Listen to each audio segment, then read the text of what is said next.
Assalamualaikum warahmatullahi wabarakatuh.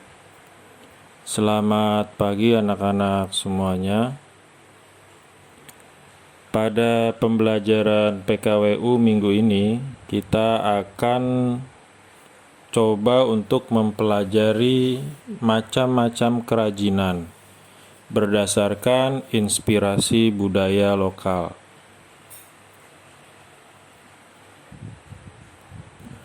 Kerajinan yang berkembang, terutama di negara kita, itu bisa beraneka ragam, bahkan sangat banyak jenisnya ya. Dan biasanya faktor penyebabnya dapat ditentukan oleh yang pertama, letak geografis, yaitu letak suatu wilayah. Seperti misalkan wilayah yang berada di daerah pesisir menghasilkan kerajinan manik-manik dari kerang. Kemudian wilayah yang berada di sekitar perkebunan kelapa biasanya dia menghasilkan kerajinan-kerajinan dari limbah batok kelapa. Misalkan mangkok dari batok kelapa, sendok, garpu, dan perabot-perabot lainnya. Kemudian, aneka kerajinan juga dapat ditentukan keragamannya karena perbedaan adat istiadat di suatu wilayah. Contoh di Bali, kalian pernah melihat ukiran-ukiran di Bali, biasanya itu bernuansa agama Hindu. Kemudian kalau di Pulau Jawa kalian biasa melihat kerajinan-kerajinan yang bernuansakan agama Islam, dan juga di wilayah-wilayah yang lainnya. Adat istiadat maupun agama juga bisa menjadi faktor penentu keragaman kerajinan yang dibuat oleh suatu masyarakat. Kemudian faktor penyebab ketiga yaitu bahan baku. Ketersediaan bahan baku yang beraneka ragam di berbagai wilayah tentunya juga menjadi penyebab perbedaan keragaman kerajinan yang diproduksi. Wilayah yang misalkan dia dekat limbah-limbah tekstil, dia bisa menghasilkan kerajinan dari kain perca misalkan. Wilayah-wilayah yang dekat dengan perkebunan jati, dia juga bisa menghasilkan ukiran-ukiran. Kemudian kita bahas beberapa contoh kerajinan. Tentunya akan sangat banyak sekali contoh-contoh kerajinan di Indonesia, khususnya kalau kita bahas satu persatu. Nah, ini untuk menganalisa inspirasi budaya lokal, macam-macam kerajinan dari berbagai wilayah. Kita ambil dua contoh kerajinan yang sangat populer. Yang pertama, batik. Siapa yang tidak tahu kain batik?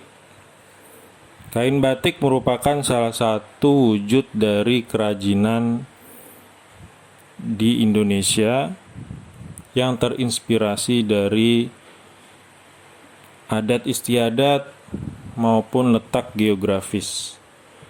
Batik secara umum dapat kita bagi menjadi dua berdasarkan referensi baik dari buku kewirausahaan maupun buku yang lainnya. Yang pertama yaitu batik pedalaman. Batik pedalaman disebut juga batik keraton. Kenapa? Karena pada mulanya memang batik ini banyak diproduksi tetapi di lingkungan dalam keraton. Walaupun di kemudian hari sekarang sudah banyak rumah-rumah produksi yang memproduksi batik dengan karakteristik batik pedalaman.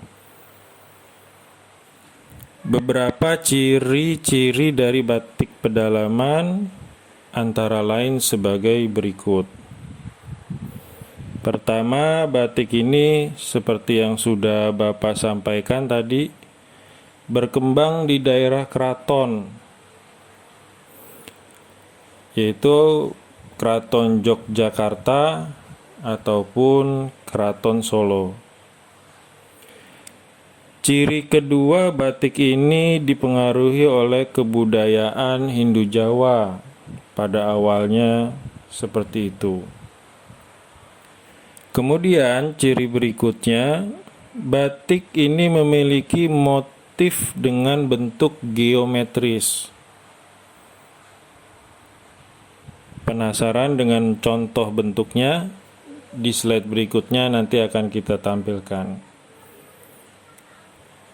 Selanjutnya, motifnya bersifat simbolik, misalkan berupa tokoh pewayangan atau berupa hewan, seperti itu.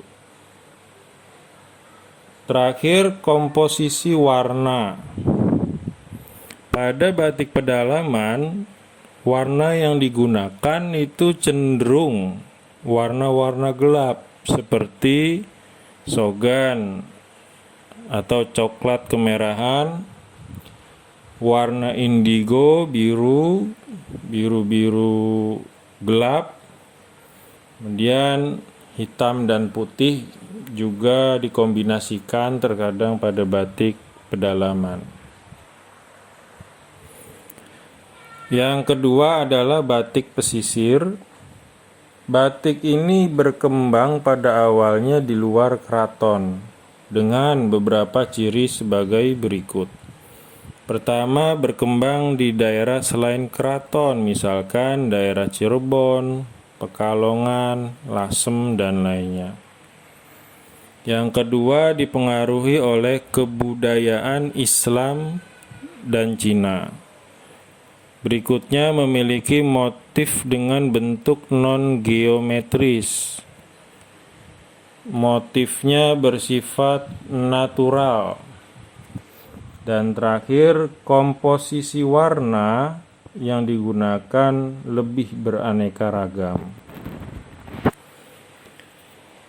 Itu beberapa ciri-ciri dari jenis batik dan perbedaannya antara batik pedalaman dengan batik pesisir. Kemudian, bagaimana sih bentuk pola dari batik tersebut secara umum? Di sini ada contoh. Di sini ada contoh pola batik pedalaman. Sebelah kiri kalian lihat warnanya dominan coklat kemerahan. Kemudian di sebelahnya ada pola batik pesisir. Lebih cerah, lebih beraneka ragam warnanya. Demikian mengenai batik. Kemudian kita ke contoh kerajinan yang banyak juga berkembang di wilayah Indonesia, yaitu kerajinan ukiran. Kerajinan ukiran tradisional bisa kita bagi menjadi 5 secara umum. Yang pertama, ukiran tradisional khas Jawa. Yang kedua, ukiran tradisional khas Melayu. Kemudian ukiran tradisional khas Papua. Berikutnya ukiran tradisional khas Dayak. Dan terakhir ukiran tradisional khas Bali.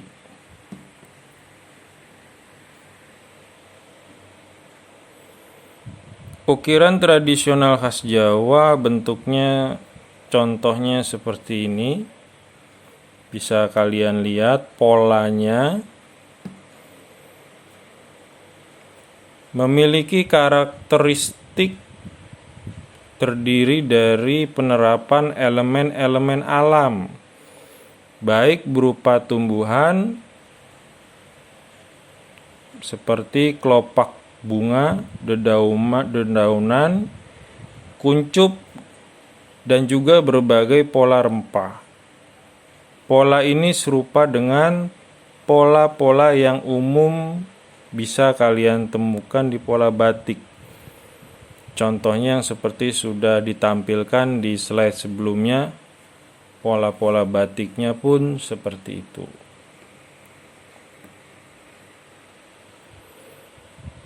Berikutnya ukiran tradisional khas Melayu. Kalian bisa lihat di sebelah kiri gambarnya. Pada batik Melayu ini umumnya identik dengan pola yang simetrik, dengan bentuk sulur-sulur atau rangkaian garis abstrak yang membentuk pola-pola organik atau pola tertentu.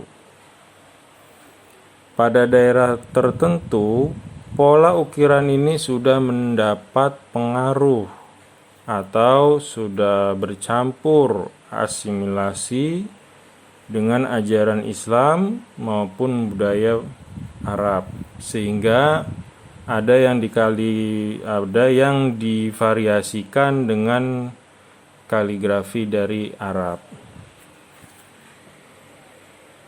Berikutnya, contoh ukiran tradisional khas Papua. Nah, seperti kalian lihat di sebelah kiri, di sini ada contoh ukiran tradisional dari Papua. Dia lebih cenderung gelap warna-warninya.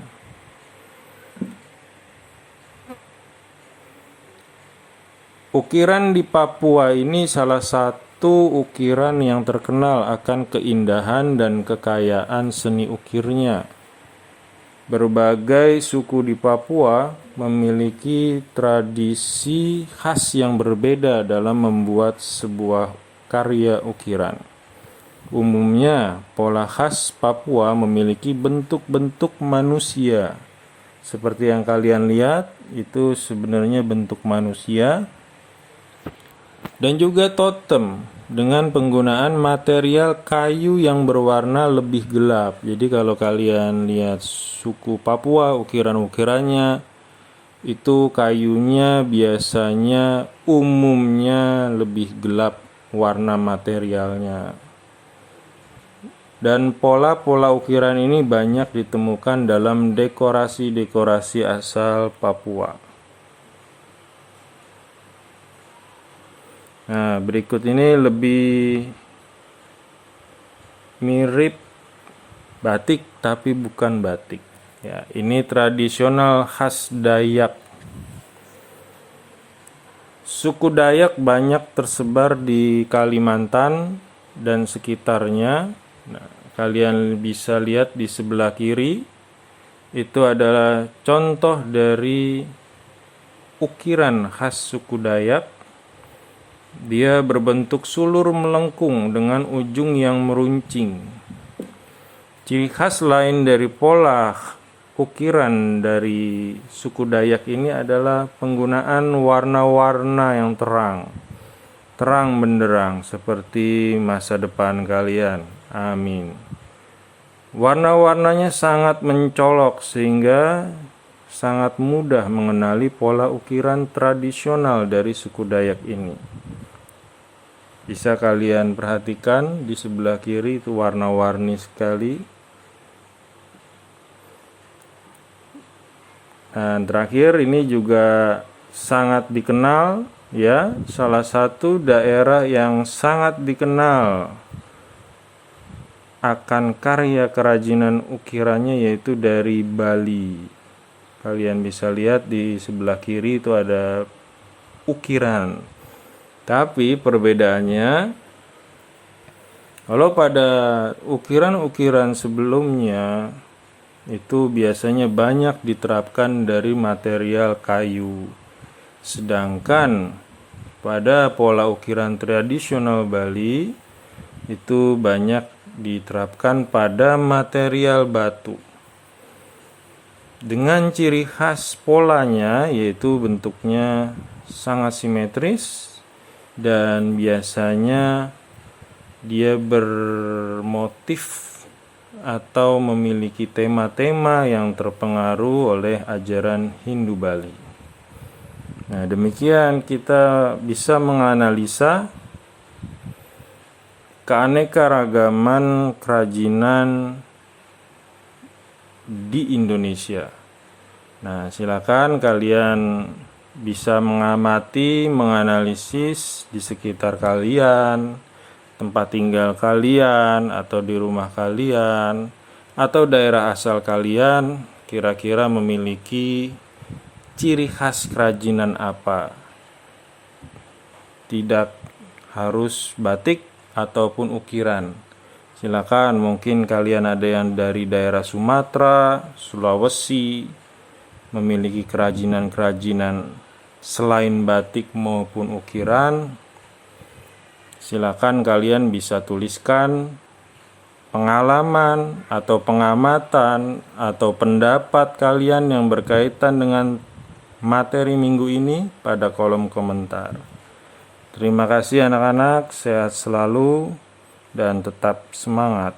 Assalamualaikum warahmatullahi wabarakatuh.